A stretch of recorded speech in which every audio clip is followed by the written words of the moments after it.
Amahoro n'ikaze mwe banywanyi bakunzi bacu mugenda mukurikira amakuru ibiganiro tugenda dutohoza ibiganiro tugenda dushira ngaha kuri imbonesha kure yica ku muhora wa YouTube. Amakuru rero azindutse ariko aravugwa ngaha mu bihugu vy'akarere cane cane k'umutekano muri politike mbere ndetse no mu mibanire y'ibihugu,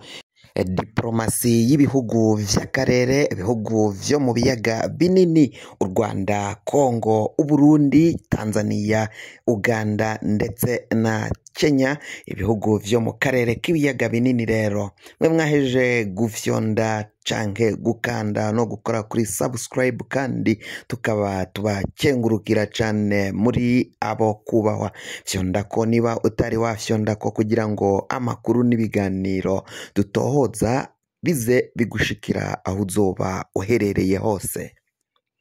Amakuru agezweko ariko aravugwa ngaha mu gihugu ca Repubulika Iharanira Intwaro Rusange ya Kongo, umutwe w'inyeshamba M23 biravugwa ko ukomeje kugenda guhura n'isanganya ngaha muri kino gihugu ca Repubulika Iharanira Intwaro Rusange ya Kongo, aho bivugwa ko rero uriko uratakaza abagwanyi, uratakaza ingabo nyinshi cane, ariko si wo wonyine nk'uko amakuru agenda abivuga ngo ntawuhakura izita murya.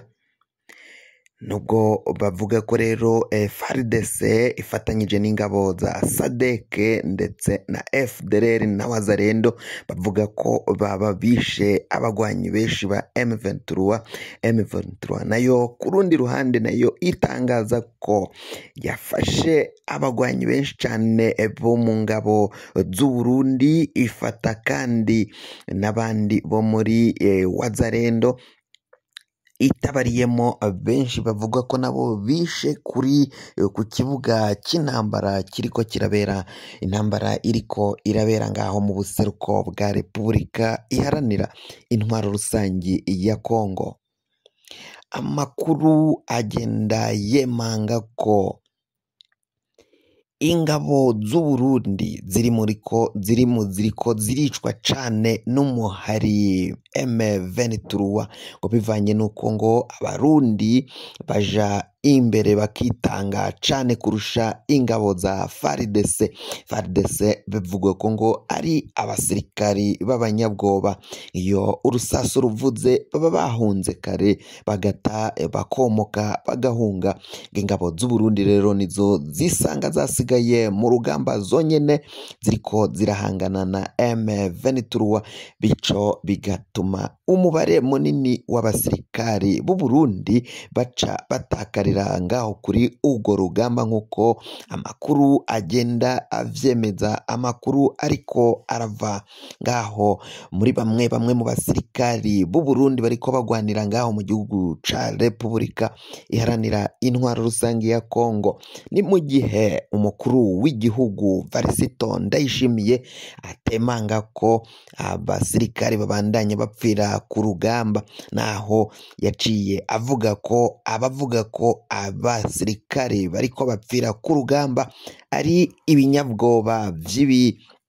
vy'ibisivile, ko kandi umusirikari atagomba gutekereza canke kwiyumvira nk'umusivile. Uzokumva azopfira kuri urwo rugamba azoze bamwambure izo mpuzu za gisirikari ace asubira mu basivile, ngo kuko yaciye abaza abo baturage abenegihugu niba bo badapfa, cane cane abo bavuga ko abasoda abana babo baje gupfira mu gihugu ca Repubulika Iharanira Intwaro Rusange ya Kongo. Ndayishimiye yaciye yishura ko baremye abasirikari babamwo umutima wo kumva ko ntaho badapfa, kurinda igihugu kandi ushize ubwoba ko n'uwopfa ntaho atapfira. Ni mu gihe umwuka mubi uriko uratutumba hagati y'ibihugu vyo mu karere cane cane igihugu c'u Burundi ndetse n'igihugu ca Repubulika iharanira intwaro rusange ya Kongo, vyibonekeza ko bitabanye neza n'igihugu kibanyi c'u Rwanda.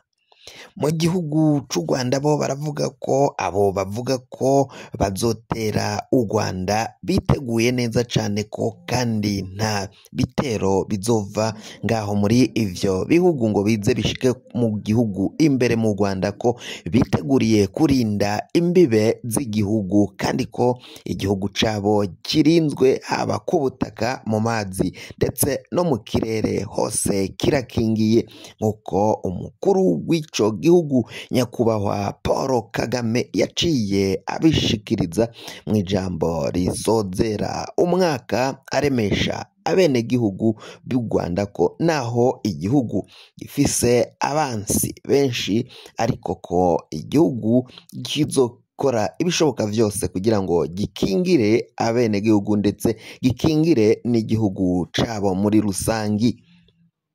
Ivyo navyo ntivyibonekeza ko umukuru w'igihugu Varisito Ndayishimiye, igihugu c'u Burundi, nawe yaciye avuga ko asa nkaho yatanguje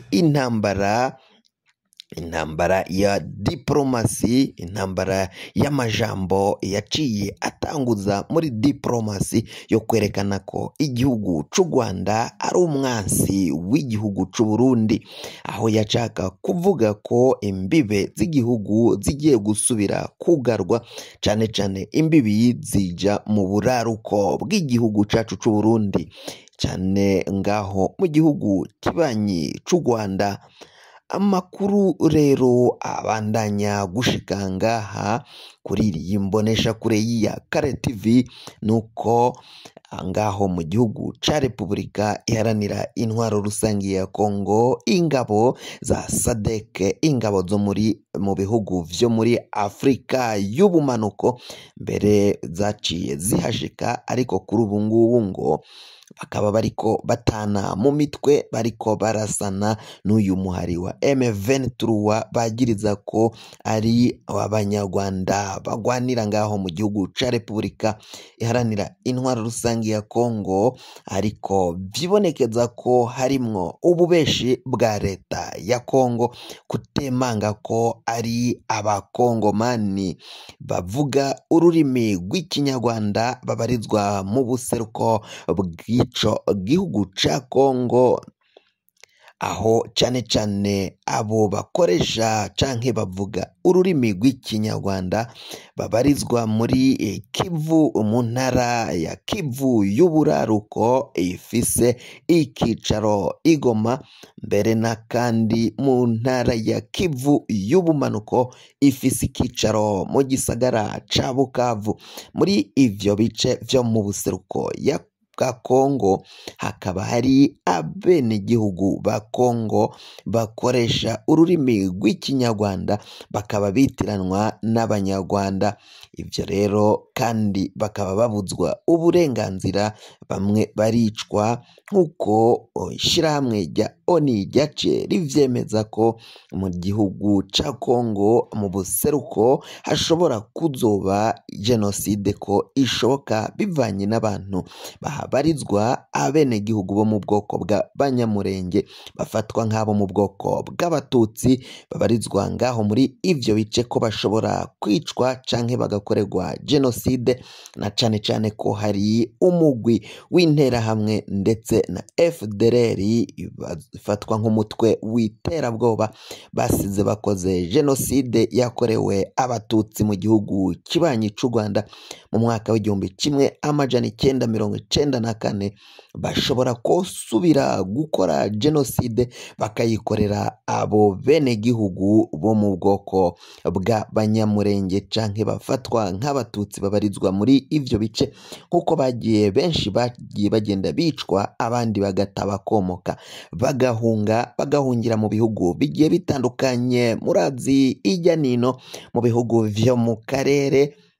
haba na ngaha iwacu mu gihugu c'u Burundi naho hari benshi baciye bahungira ngaha bo muri ubwo bwoko bivanywe n'ubwicanyi bugenda bukorerwa ngaho muri ico gihugu ca Kongo mu buseruko.